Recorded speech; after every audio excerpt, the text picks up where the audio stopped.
Hey guys, मेरा नाम है अभिषेक राव। आप देख रहे हो क्या triple IITM Gwalior, Indian institute of information technology and management Gwalior एक बहुत ही प्रेस्टीज इंस्टीट्यूट है इंडिया में। अगर बात करें इंजीनियरिंग में और खास करके बात करें जो पूरा सीरीज़ है ट्रिपल IIT का, उसमें तो आज का वीडियो इसी पे रहने वाला है। ये रेफरेंस है, आपने अगर नहीं देखे मेरे जो लास्ट की वीडियोज़ है, चाहे वो ट्रिपल IIT कोटा का हो या ट्रिपल IIT जो है गुवाहाटी का हो, तो ज़रूर देख लेना, आपको समझ में आएगा कि ये सीरीज़ कैसा रहने वाला है।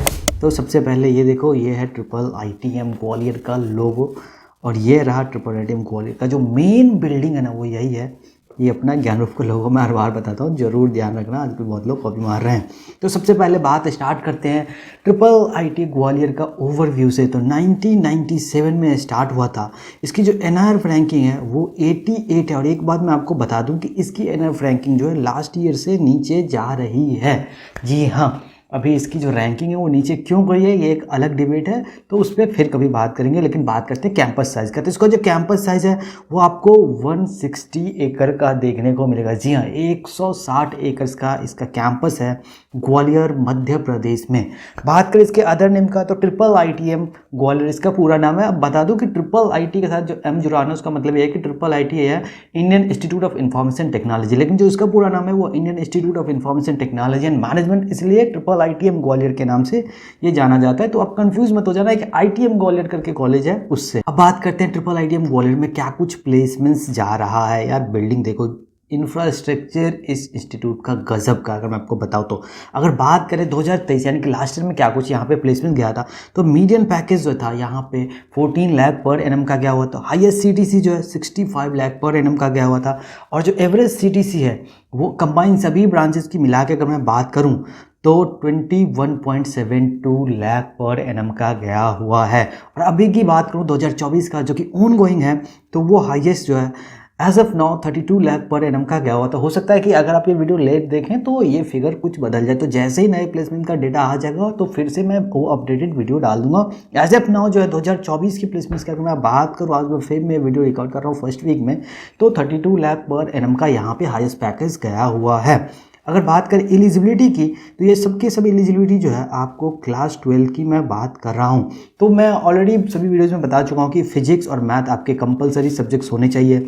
उसके अलावा आपका केमिस्ट्री, बायोटेक्नोलॉजी, बायोलॉजी या कोई भी टेक्निकल वोकेशनल कोर्स आपने अगर किया है तो वो आपका जो तीसरा सब्जेक्ट जो है गिना जाएगा। बात करें मार्क्स की, तो अगर आप जनरल या OBC कैटेगरी के कैंडिडेट हैं तो आपके क्लास 12 में 75% एग्रीगेट मार्क्स बनने ही बनने चाहिए। वहीं पे अगर आप SC ST या PWD कैटेगरी के स्टूडेंट हैं तो आपके क्लास 12 में 65% मार्क्स एग्रीगेट होना चाहिए, तभी जाकर के आप एलिजिबल माने जाएंगे। और एक बात और कि अगर आपने जिस भी बोर्ड से आपने अपना क्लास 12 का एग्जाम दिया, अगर आपने उस बोर्ड के तो आप 20 परसेंटाइल स्टूडेंट को अपने नाम लाने में सफल रहे, तो फिर कोई मायने नहीं रखता कि आपने जो है 75% मार्क्स सिक्योर करा है या नहीं करा है, आप स्टिल एलिजिबल माने जाएंगे। जी हाँ, अब बात कर लेते हैं कि यहाँ पे एडमिशन कैसे मिलता है। मैं ये BTech के कोर्स के लिए बात कर रहा हूँ, तो ये आप ध्यान रखना। तो यहाँ पे बात करें तो एडमिशन के लिए यहाँ पे जी मेन का रैंक जो है एक्सेप्ट करा जाता है, और जोसा और CSAB के स्पेशल राउंड काउंसलिंग के थ्रू जो है यहाँ पे BTech में एडमिशन दिया जाता है। इस दोनों काउंसलिंग के बारे में भी अलग से मैंने वीडियो डाला हुआ, तो अगर आपको समझ नहीं आता तो वो डेफिनेटली देख लेना। अब बात करते हैं कि यहाँ पे क्या कुछ कट ऑफ जा रहा था। बाय द वे, ये जो जोसा का है ना, ये आपको मेन काउंसलिंग जोसा का ही है। तो यहाँ पे मैं आपको बताने वाला हूँ कि जोसा का जो लास्ट राउंड होता है यानी कि 6th राउंड, उसमें क्या कुछ क्लोजिंग रैंक जा रहा है। तो अगर इसके आसपास आपका रैंक रहने वाला है तो जरूर टारगेट करना, अदरवाइज दूसरे कॉलेज को पिक करो, क्योंकि चांस ही खराब होगा फिर आपका। यहाँ पे मैं मेल और फीमेल दोनों की बात करने वाला हूँ। ऑल इंडिया कैटेगरी रैंक है ये।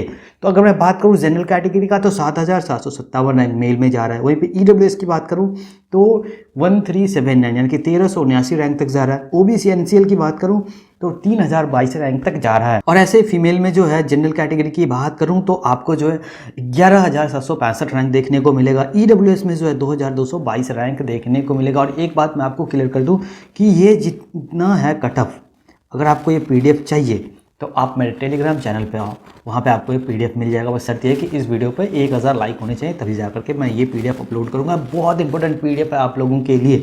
नेक्स्ट जो है ये तो था सीएसई यानी कि कंप्यूटर साइंस का। नेक्स्ट ब्रांच की अगर मैं बात करूँ तो इलेक्ट्रिकल एंड इलेक्ट्रॉनिक्स इंजीनियरिंग की कट ऑफ की अगर मैं बात करूँ तो अगेन मेल और फीमेल दोनों, ये इसलिए मैं कवर कर रहा हूँ क्योंकि बहुत रिक्वेस्ट आती है कि भाई आप सिर्फ मेल का बताते हो, फीमेल का नहीं बताते। तो जनरल कैटेगरी में जो है मेल में बात करूँ तो ऑल इंडिया रैंक जो है 17,777 तक जाता है, और फीमेल की बात करूँ तो 26,461 रैंक तक कट ऑफ जा रहा है।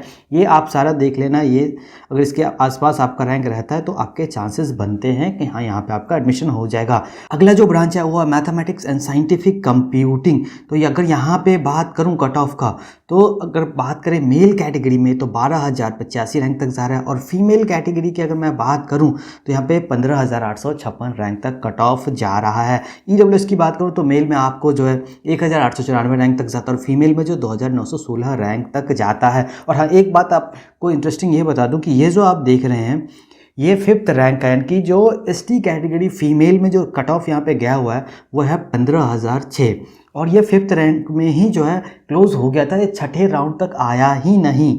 तो ये मैंने यहाँ पे आप लोगों के लिए ये लिख दिया, ये जरूर आप देख लेना। अगला जो ब्रांच है वो है इंटीग्रेटेड एमटेक का आईटी में। ये इसलिए मैं कवर कर रहा हूँ क्योंकि ये बहुत ज़्यादा डिमांडिंग रहता है और इसमें प्लेसमेंट्स भी काफ़ी अच्छा खासा यहाँ पे जाता है। तो अगर मेल और फीमेल कैटेगरी की मैं बात करूँ स्पेसिफिकली, तो मेल में जनरल कैटेगरी में 13,027 रैंक तक जाता है, और फीमेल की बात करूँ तो 21,488 रैंक तक जाता है। वहीं पर ईडब्ल्यूएस कैटेगरी की बात करूँ तो मेल में 2,133 रैंक तक जा रहा है, और फीमेल में 4,040 रैंक तक जा रहा है। ओबीसी एनसीएल में मेल में जो है 4,756 रैंक तक जा रहा है, और फीमेल में जो 9,144 रैंक तक जा रहा है। ऐसे एससी और एसटी में भी जा रहा है। नेक्स्ट जो है अब बात करने वाला हूँ मैं कि यहाँ पे क्या कुछ ट्रिपल आईटीएम ग्वालियर में फ़ी लगता है। तो मैं एकेडमिक और हॉस्टल का फ़ी अलग अलग आपको बताने वाला हूँ। अगर मैं बात करूँ एकेडमिक फ़ी का, तो ट्यूशन फ़ी पर सेमेस्टर 72,000 रुपये आपको लगने वाला है, यानी कि 72,000 रुपये का आपको ट्यूशन फ़ी लगेगा पर सेमेस्टर। सेमेस्टर फ़ी की बात करूँ जो बेसिकली एग्जामिनेशन के लिए लगता है वो 1,500 रुपये का आपको आएगा। कॉज एंड मटेरियल की बात करूँ या लाइब्रेरी फ़ी की, तो वो 2,000 रुपये का आपका लगने वाला है। रजिस्ट्रेशन फ़ी जो है वो 1,000 रुपये का आपका लगने वाला है। इंटरनेट और बात करूँ कंप्यूटर चार्जेस का, तो वो 2,000 रुपये का आएगा। मेडिकल फैसिलिटीज़ के लिए आपसे 1,500 रुपये लिए जाएंगे, और वन टाइम पेमेंट जो होता है at the time of admission लिया जाता है, ये आपका 27,250 बनता है। यानी कि टोटल एकेडमिक फ़ी की अगर मैं बात करूं तो आपसे 1,07,250 रुपये लिया जाएगा। अब बात करते हैं कि हॉस्टल में यहाँ पे क्या कुछ फ़ी जा रहा है। तो अगर बात करें हॉस्टल की, तो हॉस्टल रूम चार्जेज जो है 12,000 रुपये आपको लगने वाला है। वहीं पर अगर बात करूँ मेस फ़ी का, तो वो 16,000 रुपये लगने वाला है, और मेस सिक्योरिटी डिपॉजिट की बात करूँ तो वो 5,000 रुपये लगने वाला है। यानी कि टोटल हॉस्टल में आपको 33,000 रुपये का फ़ी देना पड़ेगा। अब निकल के आते हैं कि टोटल फ़ी आपको कितना लगेगा। तो ये जो आपका एकेडमिक फ़ी दिख रहा है ये, और दूसरा आगे जो आपका ये हॉस्टल का फ़ी आ गया है, ये अगर दोनों आप कैलकुलेट करेंगे तो ये दोनों मिला के जो बनता है वो बनता है 1,40,250 रुपये। यानी कि आपको at the time of admission 1,40,250 रुपये का पेमेंट करना पड़ेगा। अब बात करते हैं फ़ी वेवर की क्या कुछ यहाँ पे फैसिलिटी है। तो अगर आप SC ST या PWD कैटेगरी के कैंडिडेट है ना, तो आपको जो है ट्यूशन फ़ी में 100% वेव ऑफ मिल जाएगा। वहीं पे अगर आप जनरल EWS या OBC कैटेगरी के कैंडिडेट हैं तो आपको जो है कोई भी यहाँ पे ट्यूशन फ़ी में वेव ऑफ देखने को नहीं मिलेगा, आपको पूरे पेमेंट करना पड़ेगा। और एक बात आपको मैं क्लियर कर दूं कि अगर आप रिजर्व कैटेगरी के कैंडिडेट हैं ना, यानी कि आप SC ST या PWD कैटेगरी के कैंडिडेट हैं, तो आपका जो है ना 100% ट्यूशन फ़ी ही माफ़ होगा। यानी कि ये हॉस्टल का तो पूरा आपको लगेगा ही लगेगा। उसके अलावा अगर मैं बात करूँ तो ये जो ट्यूशन फ़ी पर सेमेस्टर है 72,000 रुपये, वो छोड़ के ये जितना आपको दिख रहा है ना, ये पूरा आपको पे करना ही करना पड़ेगा।